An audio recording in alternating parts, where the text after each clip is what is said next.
Bismillahirrahmanirrahim. Assalamualaikum warahmatullahi wabarakatuh.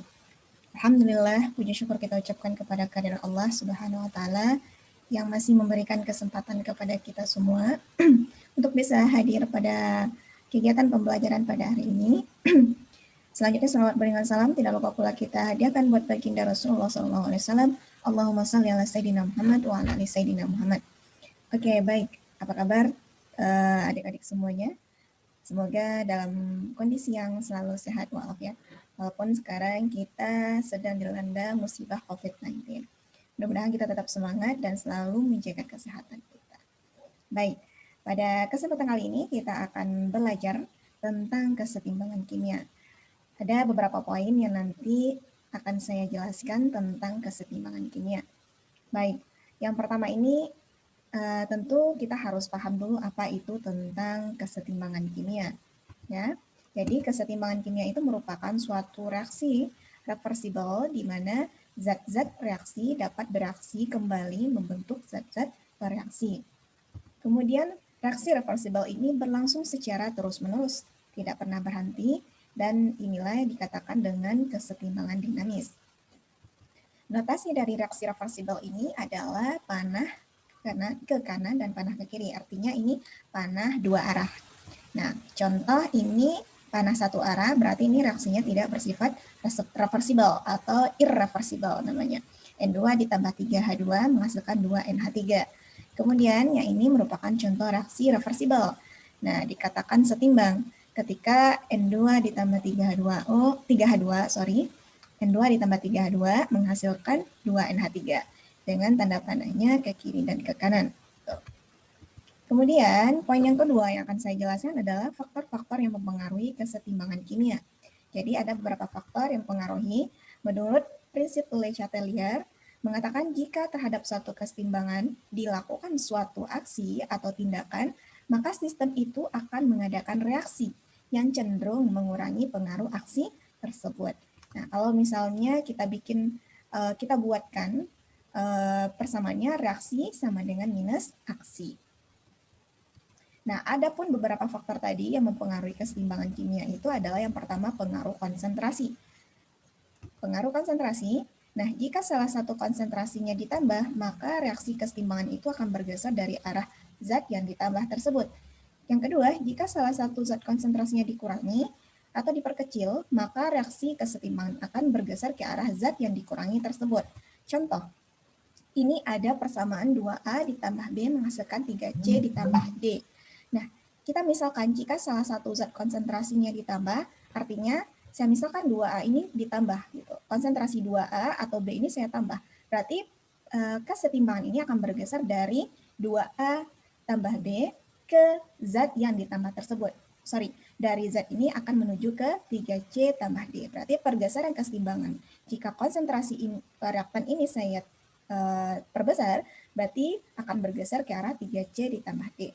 Namun jika konsentrasi 2A atau B ini saya kurangi atau perkecil, berarti kesetimbangannya akan bergeser ke arah zat yang dikurangi. Berarti bergeser ke arah 2A ditambah D. Seperti itu pengaruh konsentrasi. Yang kedua, pengaruh tekanan. Pengaruh tekanan ini berbanding terbalik dengan pengaruh volume. Jadi kalau misalnya tekanannya diperbesar, berarti volumenya diperkecil. Maka kesetimbangan akan bergeser ke arah mol yang lebih kecil. Nah, kita misalkan contoh yang di atas. Jadi kalau misalnya tekanan saya perbesar, berarti volumenya diperkecil. Jadi akan bergeser ke arah mol koefisien yang lebih kecil. Nah, teman-teman tahu bagaimana mencari koefisien mol. Nah, untuk menentukan koefisien mol ini, kita cukup melihat angka yang di depan reaktan atau angka yang di depan produk. Jadi kalau misalnya di sini ada 2A, berarti koefisiennya 2. Kalau di sini ada B, berarti koefisiennya 1. Jadi jumlah ini, koefisien yang di sini adalah 3. Nah, kemudian jumlah koefisien yang di produk, berarti ada 4. Nah, jadi kalau misalnya tekanan saya perbesar, berarti akan bergeser ke arah kiri atau ke arah reaktan, karena koefisien molnya lebih kecil. Gitu. Nah, sama halnya dengan volume diperbesar. Artinya tekanan saya perkecil. Kemudian akan bergeser kesetimbangan itu ke arah koefisien yang lebih besar. Berarti kalau misalnya ini akan bergeser ke arah 3C tambah D. Gitu. Pengaruh berikutnya ada pengaruh suhu. Jika suhu ditambah atau diperbesar, maka reaksi kesetimbangan akan bergeser ke arah endoterm atau delta H-nya itu positif. Ini contoh reaksi. Kemudian, jika suhu saya kurangi atau suhu dikurangi atau diperkecil, maka reaksi kesetimbangan akan bergeser ke arah eksoterm. Ini reaksinya. Delta H-nya bernilai negatif. Pengaruh terakhir adalah pengaruh katalis. Jadi katalis ini tidak terlalu atau tidak memberikan pengaruh dalam menggeser kesetimbangan, gitu. Tapi dia mempercepat tercapainya kesetimbangan. Gitu. Pengaruh katalis. Nah, berikut contoh soal ini contoh soal faktor-faktor yang mempengaruhi. Jadi sini saya contohkan ada diketahui persamaan reaksi kesetimbangan 2H tambah O2 menghasilkan 2H2O dengan memberikan delta H-nya adalah minus 484 kJ. Nah, reaksi ini merupakan eksoterm. Kenapa eksoterm? Karena delta H-nya ini adalah negatif. Nah, kemudian soalnya adalah yang pertama itu teman-teman nanti akan diminta untuk melengkapi kolom bagian kanan ini kemana arah pergeseran kesetimbangannya. Jika yang A konsentrasi H2 atau O-nya ditambah, yang B jika konsentrasi H2 atau O2-nya dikurangi. Tekanan diperbesar, tekanan diperkecil, kolom diperbesar, dan kolom diperkecil. Nah, oke, kita misalkan.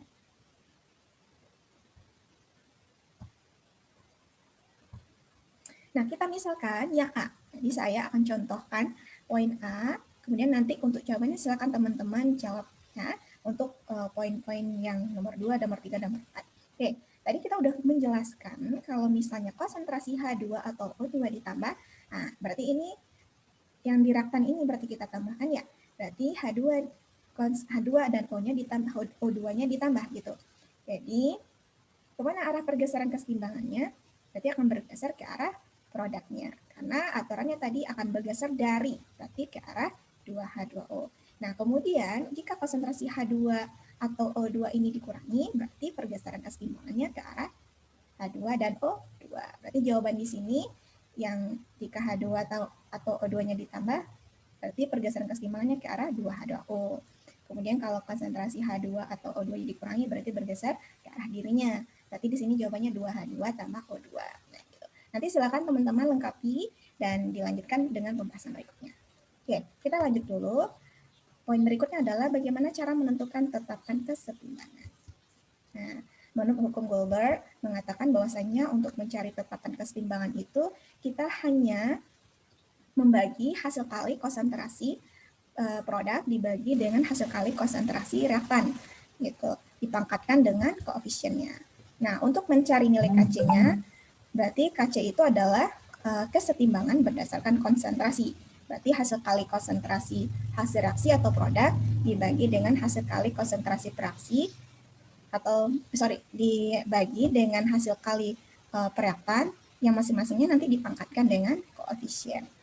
Nah, contoh, ini ada contohnya reaksi A ditambah B menghasilkan C tambah D. Berarti untuk nilai KC-nya, konsentrasi C dan D sebagai produk dipangkatkan dengan koefisiennya dibagi dengan A dan B sebagai reaktan dipangkatkan dengan koefisiennya.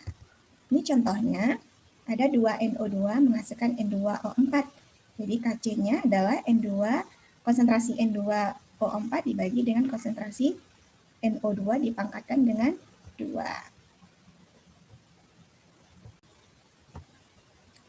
Nah, begitu juga untuk contoh soal yang persamaan berikut Fe3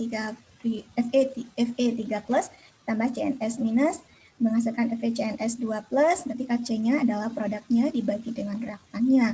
Karena masing-masing koefisien 1, jadi tidak perlu ditulis angka satunya. Gitu.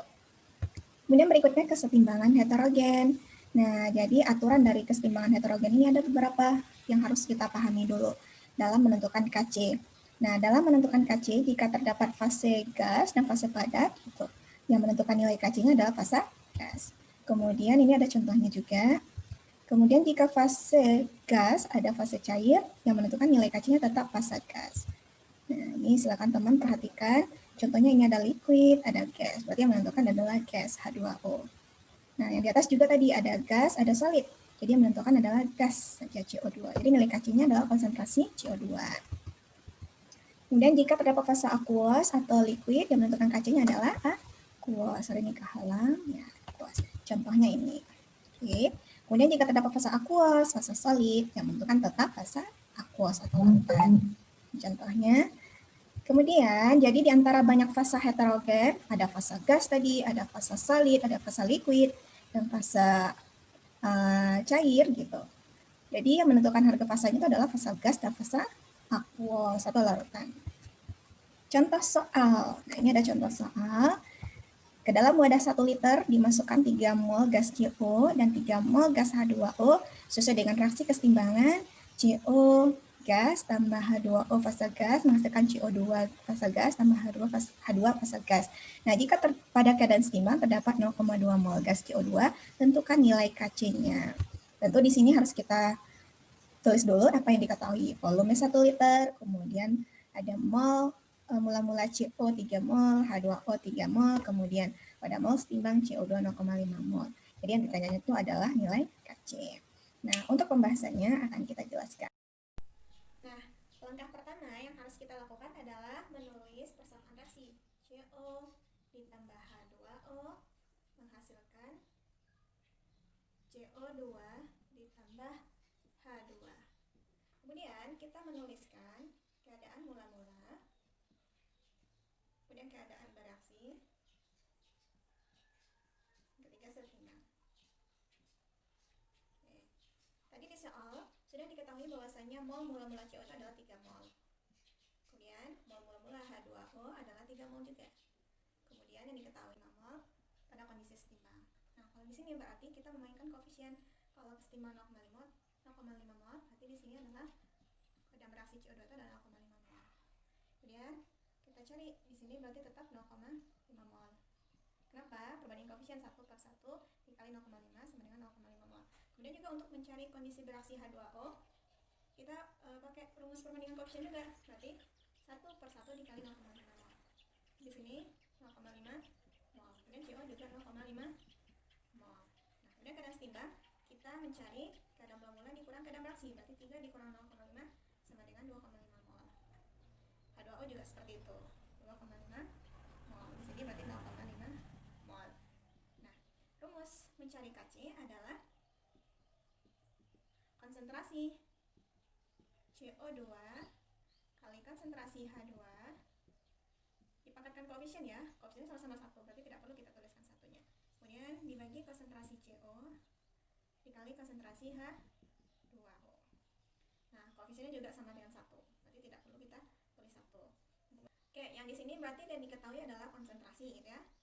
Nah, sedangkan yang diketahui juga di keadaan setimbang kan masih ada kondisi mol. Otomatis kita harus bagi dengan volume 1 liter. 1 liter.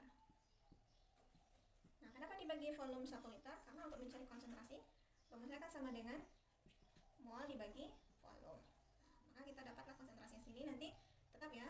Soalnya konsentrasi dari CO2 ini adalah 0,5 mol, H2 0,5 mol, CO 2,5 mol, dan H2O 2,5 mol. Jadi kita tuliskan aja angkanya lagi, berarti 0,5 mol dikali 0,5 mol dibagi 2,5 mol 2,5 mol. Nah, sama dengan 0,04. Nah, sehingga Kc yang dikeluarkan adalah 0,54. Oke, gitu ya. Oke, sebelum kita akhiri pertemuan kita pada hari ini, kita tutup ada satu quote yang mengatakan bahwanya jika seseorang mencari ilmu, maka itu akan tampak pada wajahnya, tangan dan lidahnya, serta dalam kerendahan hatinya kepada Allah Subhanahu wa taala. Semoga teman-teman di sini yang hadir ikut belajar, niat untuk belajarnya karena Allah, serta kerendahan hatinya untuk menuntut ilmu karena Allah Subhanahu wa taala. Hasan Al-Basri. Oke, kita tutup pertemuan dengan mengucapkan alhamdulillahirabbil alamin dan doa kafaratul majelis. Subhanaka Allahumma bihamdika asyhadu an la ilaha anta astaghfiruka wa atubu ilaik. Assalamualaikum warahmatullahi wabarakatuh.